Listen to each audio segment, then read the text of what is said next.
Breaking news చూస్తున్నారు. టెర్రరిజాన్ని పెంచి పోషించే పాకిస్తాన్ కు మద్దతిచ్చిన టర్కీకి కోలుకోలేని ఎదురుదెబ్బ తగిలింది.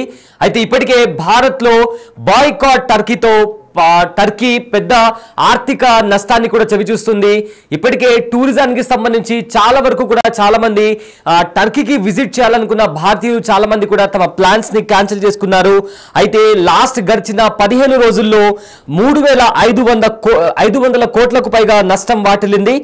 అయితే భారత్ టూరిస్టులతో టర్కీకి గతంలో భారీ ఆదాయం దక్కింది. కానీ టర్కీ బాయ్కాట్ దెబ్బతో ఏదైతే టూరిజం ఉందో, అంటే భారతదేశం నుంచి ఇండియాకి వెళ్ళే ఎవరైతే ట్రావెల్స్ ఉంటారో ఆ ట్రావెలింగ్ కి సంబంధించి కూడా ఇప్పటికే 70% వరకు కూడా టూరిస్టులు తగ్గినట్టు తెలుస్తుంది. అయితే ప్రీ బుకింగ్ కూడా క్యాన్సిల్ చేసుకున్నారు చాలా మంది.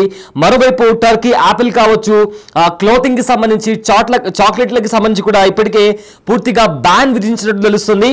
దీంతో టర్కీకి మొత్తం మీద 2.3 బిలియన్ల ఏదైతే నౌక నిర్మాణాన్ని కూడా రద్దు చేసినట్టు ఇప్పటికే భారత ప్రభుత్వం ప్రకటించింది. అయితే భారత చర్యను ఊహించలేకపోయిన టర్కీ వరుస షాక్లతో కూడా ఇప్పటికే సతమతమవుతుంది.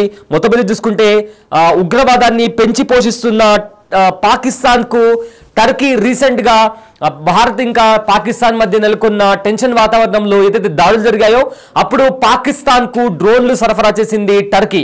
దీంతో ఇప్పటికే భారత్ లో బ్యాన్ టర్కీ అనే నినాదంతో టర్కీ చాలా పెద్ద చిక్కుల్లో పడిందని చెప్పుకోవచ్చు.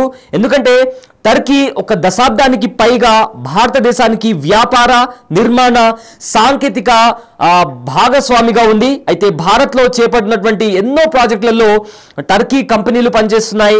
కానీ ఆపరేషన్ సింధూర్ తర్వాత ఆ పరిస్థితి అంతా మారిపోయిందని చెప్పుకోవచ్చు. ఎందుకంటే పాకిస్తాన్కు మద్దతు ఇస్తున్నట్లు బహిరంగంగా టర్కీ ప్రకటించడమే కాకుండా డ్రోన్లు కూడా పాకిస్తాన్కి సప్లై చేసింది.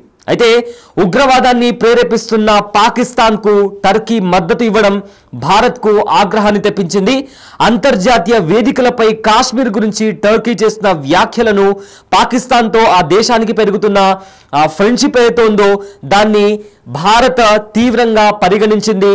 దీంతో భారత్ తన వ్యూహాన్ని మార్చుకోవాల్సి వస్తుంది. ఫలితంగా టర్కీ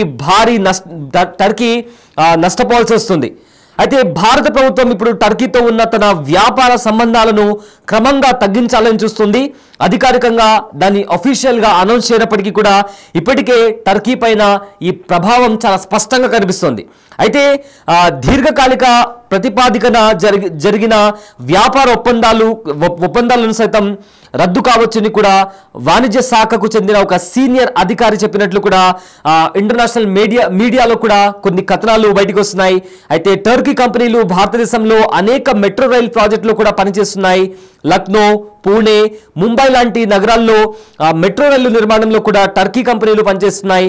టర్కీకి చెందిన మరొక కంపెనీ గుజరాత్లో ఒక ఇండియన్ సంస్థతో కలిసి తయారీ యూనిట్ ను కూడా ఏర్పాటు చేసింది. టర్కీకి చెందిన ఒక ఎయిర్ క్రాఫ్ట్ ఇండస్ట్రీ కూడా ఇండియన్ ఎయిర్ ఫోర్స్ లో కూడా పనిచేస్తుంది, ఎయిర్పోర్ట్లలో కూడా పనిచేస్తుంది.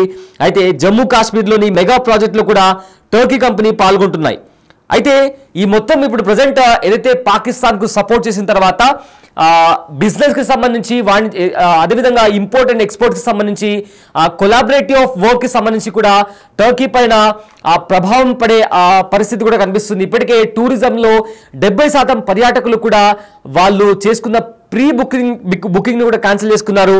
అయితే గతంలో ఒకసారి చూసుకుంటే 2020లో కూడా ఒక టర్కీ కంపెనీకి జమ్మూ కాశ్మీర్లోని అటల్ టన్నెల్లో ఎలక్ట్రో మెకానికల్ భాగం పనులు కూడా ప్రారంభించింది. 2024లో RVNL మెట్రో రైల్ ప్రాజెక్ట్ కోసం మరొక టర్కీ కంపెనీతో కూడా ఒప్పందం కుదిరింది.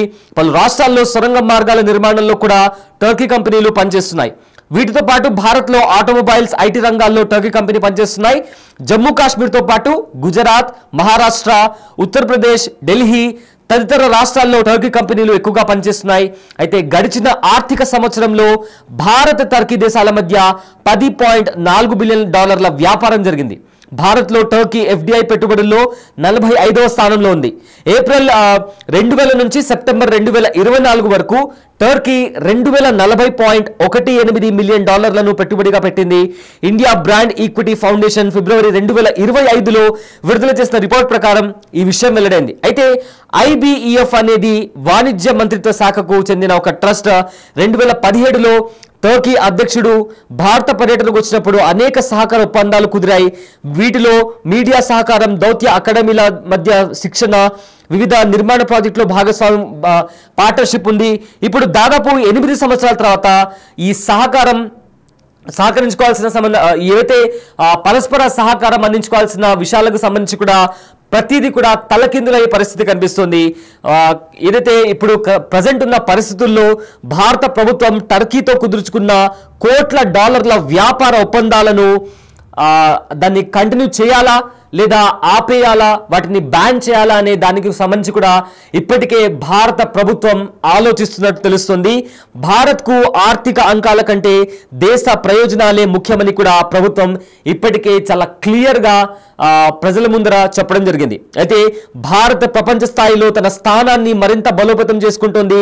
ఇదే సమయంలో ఆర్థికంగా లాభదాయకంగా ఉన్నప్పటికీ కూడా వ్యూహాత్మక ప్రయోజనాలకు అనుగుణంగా లేని భాగస్వాములను కూడా నిశ్శబ్దంగా తొలగించవచ్చు అనేది కూడా ఇప్పుడు భారత్ దాన్ని చాలా గట్టిగా నమ్ముతోంది. అయితే ప్రైవేట్ రంగాల్లో కొనసాగుతున్న ప్రాజెక్టులకు సంబంధించిన డేటాను, పత్రాలను కూడా ప్రభుత్వం సేకరిస్తున్నట్లు ఒక అధికారి తెలిపారు. ఇక చివరిగా టర్కీకి భారత్ పర్యాటకుల నుంచి కూడా ఏటా గణనీయంగా ఆదాయం సమకూరుతోంది. ఆపరేషన్ సింధూర్ వేళ టర్కీ పాకిస్తాన్కు మద్దతు తెలపడంతో భారత పర్యాటకులు తమ ముందస్తు టూర్ ప్రణాళికలను కూడా రద్దు చేసుకుంటున్నారు. గత ఏడాదితో పోలిస్తే బుకింగ్లు ఏకంగా 70% వరకు తగ్గాయి. అదేవిధంగా ఏదైతే క్యాన్సలేషన్ నంబర్ ఉందో అది 250% కూడా పెరిగింది. అంటే చాలా మంది ఎవరైతే క్యాన్సిల్ చేసుకుంటారో ఆ క్యాన్సిల్ చేసుకునే సంఖ్య 250% టర్కీ టూరిజానికి సంబంధించిన క్యాన్సలేషన్ నంబర్స్ కూడా తగ్గాయి. మొత్తం 250% పెరిగాయి.